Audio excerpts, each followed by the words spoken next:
Hello बच्चों, नमस्कार। स्वागत है आपका मेरे चैनल नील गाइडेंस पर। तो देखिए, हमने पिछली कक्षा में हर्ष तक का जो इतिहास था वो पढ़ लिया था। आज का जो हमारा टॉपिक होगा वो प्रतिहार, तोमर और चौहान वंश से संबंधित होगा। तो जो हर्षवर्धन है वो उसको कोई संतान नहीं थी। हर्षवर्धन के निधन के पश्चात जो अराजकता थी उस क्षेत्र में फिर से उसी तरह से फैल गई जैसे पहले महाभारत काल में हुआ था। तो जब अराजकता फैलती है तो जो छोटे मोटे जो सरदार या शासक होते हैं वो अपनी स्थिति को और मजबूत करने के लिए जो स्थानीय छोटे मोटे जो क्षेत्र हैं उन पर कब्जा करने का प्रयास करते हैं। तो यही हुआ। प्रतिहार जो वंश था, हर्षवर्धन की मृत्यु के पश्चात सबसे पहले कन्नौज के शासक थे यशोवर्मन।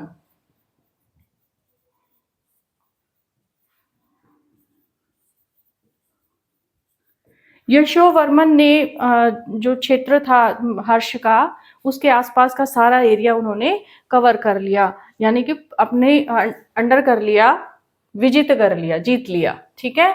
तो कन्नौज के जो शासक यशोवर्मन थे, उन्होंने जब उस क्षेत्र पर आक्रमण किया, उसको जीता, तो उसके कुछ समय के पश्चात ही कश्मीर के राजा या शासक कौन थे? ललितादित्य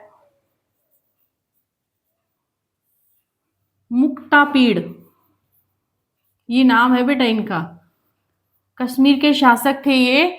तो कल्हड़ की राजतरंगिणी एक पुस्तक है, उसके ग्रंथ के अंदर ये लिखा हुआ है कि ललितादित्य मुक्तापीड़ द्वारा यशोवर्मन को हराया गया, यशोवर्मन को हरा दिया गया। उसके बाद कुछ समय पश्चात इनका निधन हो जाता है, ये अकस्मात इनकी मृत्यु हो जाती है।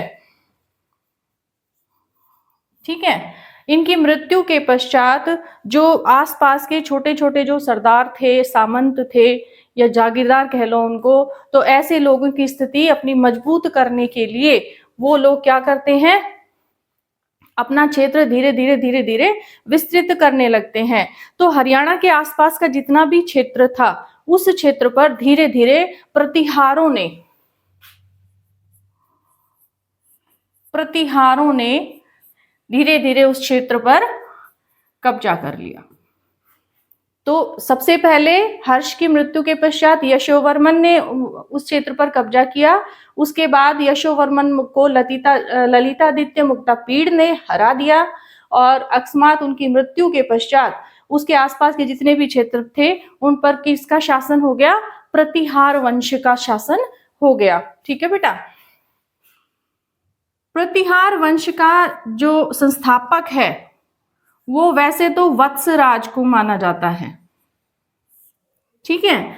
लेकिन जो उस समय के दौरान ऐसा शासक जो बहुत प्रतापी हो, काबिल हो, ऐसे व्यक्ति को ही मुख्य रूप से उसका संस्थापक उस वंश का माना जाता है। तो इस वंश के संस्थापक किसको माना गया है? अनंगपाल प्रथम। अनंगपाल को किसको माना गया बेटा? अनंगपाल को भी इसका संस्थापक माना गया है। कई जगह पर नागभट्ट प्रथम को भी माना जाता है। तो देखिए, इसमें कंफ्यूज नहीं होना है। प्रतिहार वंश है उसका शासन नागभट्ट प्रथम को भी माना जाता है, अनंगपाल को भी माना जाता है, लेकिन ये सही है। प्रतिहारों का जो संस्थापक है वो कौन हो गया? अनंगपाल। ठीक है बेटा। अगला इसमें देखो, कल्हड़ की राजतरंगिणी में लिखा हुआ है ललितादित्य मुक्तापीड़ के बारे में, जो कि कहाँ के शासक थे? कश्मीर के शासक थे। इसका जो सबसे प्रतापी शासक था प्रतिहारों का वो कौन था? मिहिर भोज।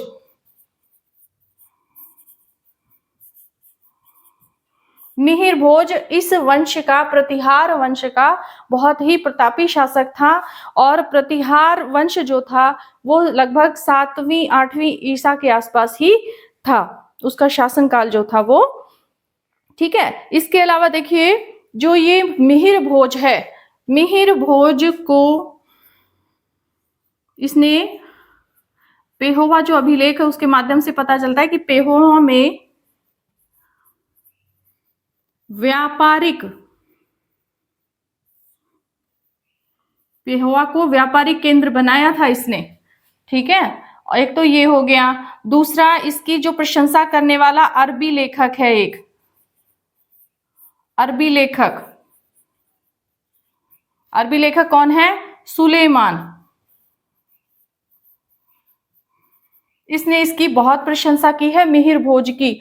इसके अतिरिक्त पेहोवा में उस समय में मिहिर भोज का जब शासन था उस दौरान घोड़ों का व्यापार होता था। किसका? घोड़ों का व्यापार होता था। ठीक है, अगला इसमें देखिए कि एक अभिलेख है सिरसा जिले के जोधका गांव में।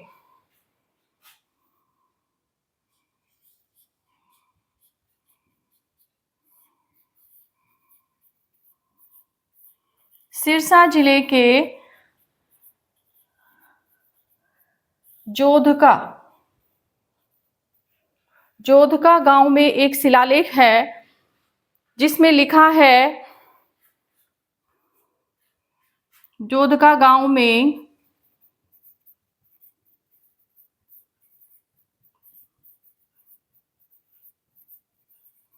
एक शिलालेख है जिस पर लिखा हुआ है कि यहां पर यानी हरियाणा क्षेत्र पर पहले किसका शासन था? प्रतिहारों का शासन था। किसका था बेटा? प्रतिहारों का शासन था। ठीक है, तो ये चीजें इसमें हैं जो कि आपको प्रतिहार वंश से संबंधित जो बातें हैं वो आपको ध्यान रखनी है। ठीक है, अगला इसमें आता है तोमर वंश।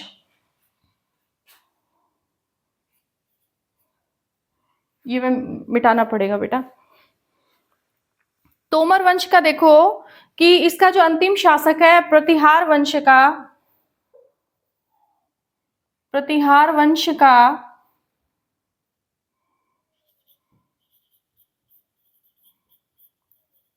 अंतिम शासक महेंद्रपाल को माना जाता है। महेंद्रपाल थे। ठीक है, अब ये जो महेंद्रपाल हैं इन्होंने एक पेहोवा प्रशस्ति में लिखा है कि जो तोमर है, किसकी प्रशंसा की गई है? तोमरों की प्रशंसा की गई है। क्यों? क्योंकि उस महेंद्रपाल जो प्रतिहार वंश का शासक था अंतिम, उसके शासनकाल में ये जो तोमर थे ये क्या रहते थे? जागीरदार का काम करते थे, जैसे जमीन जो संभालते हैं उनका काम करते थे। अब अगला जो आता है, इस महेंद्रपाल के निधन के बाद ये जो तोमर हैं इन्होंने अपनी शक्ति को बढ़ा लिया।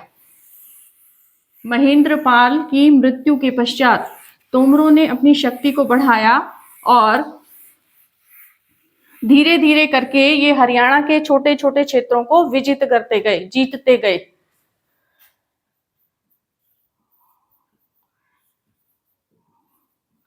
तोमर वंश की जो स्थापना है वो लगभग 8वीं ईसा पूर्व के आसपास मानी जाती है। 8वीं ईसा पूर्व के आसपास। ईसा पूर्व मैं गलत बोल रही हूँ बेटा, ईसवी है वो। ठीक है, ये ध्यान रखना। एक तो ईसा और ईसा पूर्व का जो ये आपका कॉन्सेप्ट है ये भी एक दिन क्लियर होगा। मैं कोशिश करती हूँ कि करूं अभी जल्दी। ठीक है, तो देखिए ये जो तोमर वंश है इसकी प्रशस्ति, एक तो पेहोवा प्रशस्ति जो है, पेहोवा प्रशस्ति मतलब पेहोवा में एक प्रशस्ति जो लिखी हुई है जिसमें क्या लिखा हुआ है? महेंद्रपाल प्रथम द्वारा लिखवाई गई है, जिसमें लिखा है कि तोमर वंश के जो शासक जो सरदार हैं वो मतलब शक्तिशाली हैं और इसको कहा गया है कि उनकी शक्ति, उन्होंने अपनी शक्ति को धीरे धीरे बढ़ावा दिया है। ठीक है, तो इसका उदय जो होता है तोमर वंश का, ये जऊल नामक सरदार के माध्यम से होता है। जऊल सरदार, इसको कहीं कहीं जोल भी बोलते हैं। ठीक है, तो ये जऊल नामक जो सरदार है इसने धीरे धीरे करके हरियाणा के छोटे छोटे क्षेत्रों को जीता और अपने तोमर वंश की नींव रखी।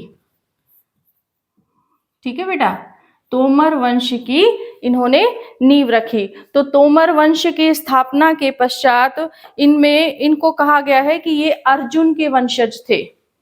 प्रतिहारों को लक्ष्मण का वंशज बताया जाता है, राम और लक्ष्मण है ना, उनमें लक्ष्मण का वंशज कहीं कहीं बताया जाता है। इसी तरह से अर्जुन का वंशज जो है वो तोमर को माना जाता है, और तोमर वंश के संस्थापक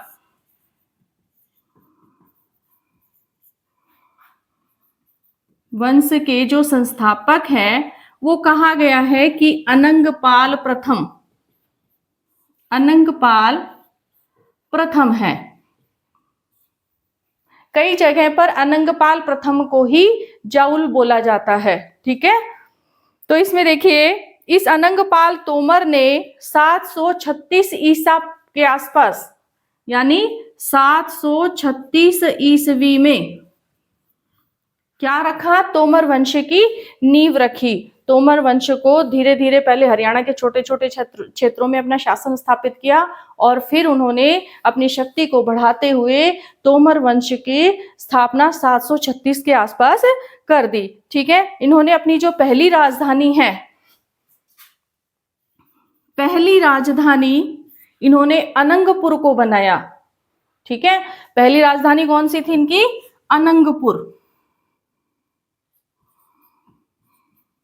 अनंगपुर। और दूसरी इनकी राजधानी कौन सी थी, दिल्ली थी। ठीक है, उस समय में दिल्ली को क्या कहा जाता था, ढिल्लीपुर। ठीक है बेटा, तो ये ध्यान रखिएगा आप कि पहली राजधानी अनंगपुर थी और दूसरी जो थी वो ढिल्लीपुरी थी। यहां पर अनंगपाल प्रथम ने ढिल्लीपुरी में यानी दिल्ली में ही लौह स्तंभ का निर्माण कराया। लौह स्तंभ का निर्माण कराया। ठीक है, और इसके अलावा हांसी की जो स्थापना थी वो भी अनंगपाल के द्वारा ही हुई थी। उनका एक बेटा था सूरजमल। इन्होंने सूरज कुंड जो है उसका निर्माण कराया था। सूरजपाल कहते हैं इसे। अनंगपाल के बेटे सूरजपाल ने सूरज कुंड का निर्माण कराया, हांसी की स्थापना कराई। अब देखिए यहाँ पे ये अनंगपाल प्रथम है जिसने तोमर वंश की स्थापना कराई, लेकिन ये जो क्षेत्र है ये आता है अनंगपाल द्वितीय के अंतर्गत। ये ध्यान रखना बेटा, अनंगपाल द्वितीय। ठीक है, वो अनंगपाल प्रथम था। ठीक है, एक तो ये आपको ध्यान रखना है। इसके अलावा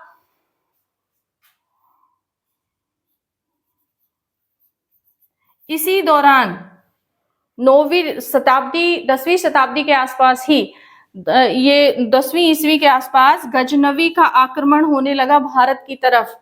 तो इन्होंने, अनंगपाल द्वितीय ने गजनवी का पूर्ण रूप से सामना किया और अपने पूरी हिम्मत और साहस के साथ सामना करते हुए इन्होंने थानेसर और हांसी, मुकाबला तो बहुत किया था, लेकिन थानेसर और हांसी जो थी वो गजनवी ने, जो महमूद गजनी थे, उन्होंने क्या किया, उस पर अधिकार कर लिया। ये बात है 1038 के आसपास, 1038 ईस्वी। ठीक है बेटा, ये ध्यान रखना। गजनवी ने आक्रमण किया लगातार। उसके आक्रमण आपको भी पता है कि गजनी ने कितनी बार आक्रमण किए थे, कम से कम 17 बार आक्रमण किए थे भारत पर महमूद गजनवी ने। और इसके बाद इसने सोमनाथ मंदिर पर भी आक्रमण कराया था। इसका एक ही उद्देश्य होता था कि उन क्षेत्रों पर कब्जा करो, उन जगहों को, जितना भी वहां पे जो धन संपत्ति है उसको लूटने का ये ज्यादा इरादा रखता था। ठीक है बेटा, तो 1038 में इसने थानेसर और हांसी पर अपना कब्जा कर लिया। आगे जो है उसके बाद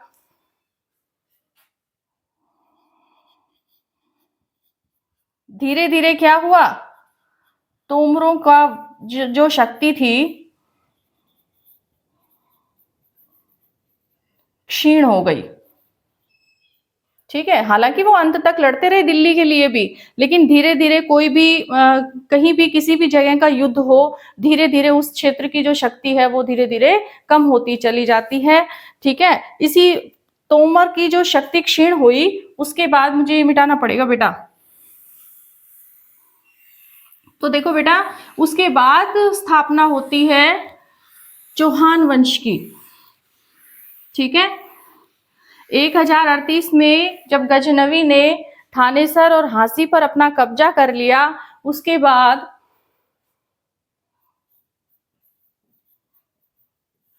तोमर वंश का पतन शुरू हो गया। ठीक है, हालांकि वो अंत तक लड़ते रहे हैं। इसके बाद इनके वंश के पतन का फायदा उठाते हुए एक तो बीसल देव हैं, ठीक है, और एक है विग्रहराज। ठीक है, इन्होंने शासन स्थापित किया फिर हरियाणा में। ठीक है, बीसल देव ने तोमरों को हराया और उसके बाद विग्रहराज ने यहाँ पर शासन स्थापित किया। तो विग्रहराज जो थे, इनके निधन के बाद पृथ्वीराज के पिता ने संभाला यहाँ का शासन। सोमेश्वर ऐसे कुछ उनका नाम था। पृथ्वीराज जो चौहान थे, उन्होंने 1080 में, जब उनकी आयु केवल 15 साल थी, 1080 में जो हरियाणा क्षेत्र है,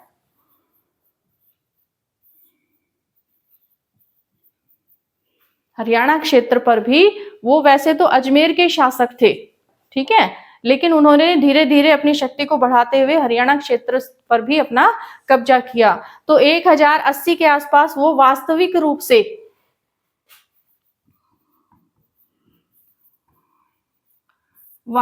रूप से शासन संभाला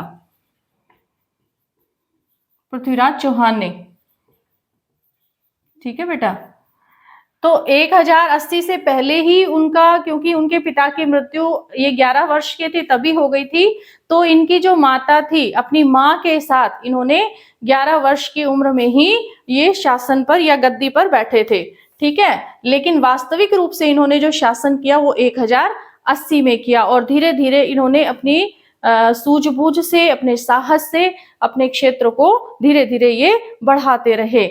लेकिन जो गजनवी वंश है, उसी के ही अंतर्गत था ये गौरी वंश। तो गजनवी के संरक्षण में गौरी ने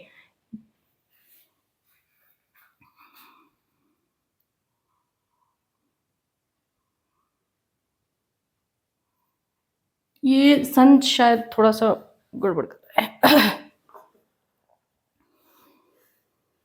ये 1180 आएगा बेटा, 1080 नहीं, यहाँ पे 1180 आएगा, 1180 में। ठीक है, तो जो 1180 में उन्होंने अपना शासन संभाला था पृथ्वीराज चौहान ने। इसके बाद 1180 के बाद जब जो महमूद गजनवी थे, गजनवी के संरक्षण में भारत पर आक्रमण किसने किया? मोहम्मद गौरी ने। किसने किया बेटा? मोहम्मद गौरी। अब मोहम्मद गौरी ने 1191 में तराइन का प्रथम युद्ध। अब तराइन क्या है? तराइन बेटा क्या है? ये है तरावड़ी। कहां पर है? करनाल में। ठीक है, ये आप ध्यान रखिएगा। तराइन का जो युद्ध हुआ था पहला, वो किस किस के मध्य हुआ था? एक तो पृथ्वीराज चौहान और किसके मध्य हुआ था बेटा? मोहम्मद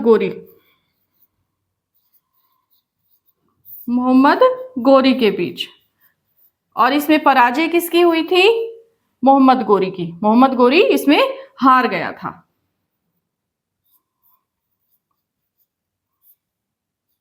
और जीता कौन था?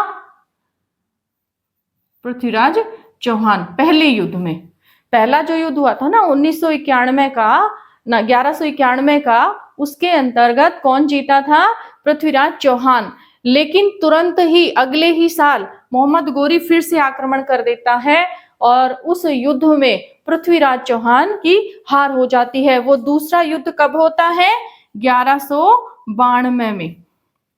इसको हम 1190-91 भी बोलते हैं, ठीक है, तो कंफ्यूज मत हो ना बेटा। 1190 और 91, ठीक है। तो 1192 में ये युद्ध होता है, ये नवंबर में होता है। इसकी नवंबर एग्जैक्ट डेट जो है 13 नवंबर, ठीक है बेटा, तो होता है। और ये दिसंबर में है। तो 11 नवंबर, ये जो 1192 में द्वितीय युद्ध होता है, दूसरा युद्ध।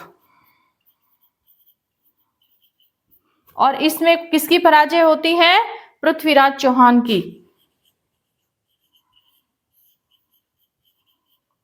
पृथ्वीराज चौहान की पराजय होती है। और ये आपको मैं बता दूं कि इस पृथ्वीराज, ये दूसरा जो युद्ध हुआ था तरावड़ी का, इस युद्ध में भारत के बहुत से राजाओं ने साथ दिया था। केवल एक कन्नौज के राजा थे जयचंद, उन्होंने पृथ्वीराज चौहान का साथ नहीं दिया था, ठीक है। तो पृथ्वीराज चौहान इसमें क्या हो गए? हार गए थे, ठीक है। अब यहां तक ये चौहान वंश की समाप्ति जो है वो शुरू हो जाती है, ठीक है बेटा।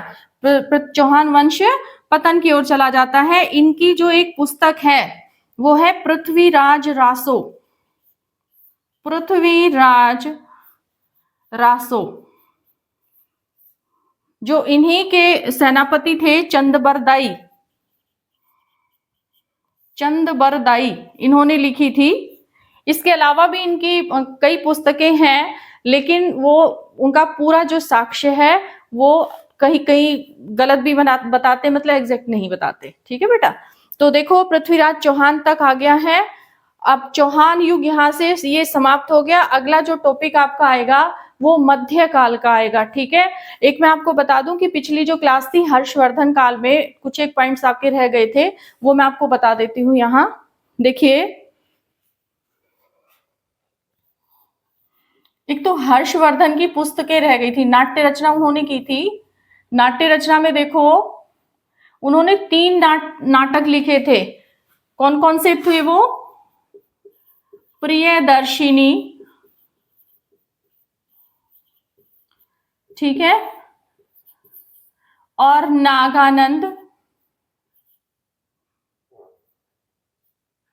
नागानंद,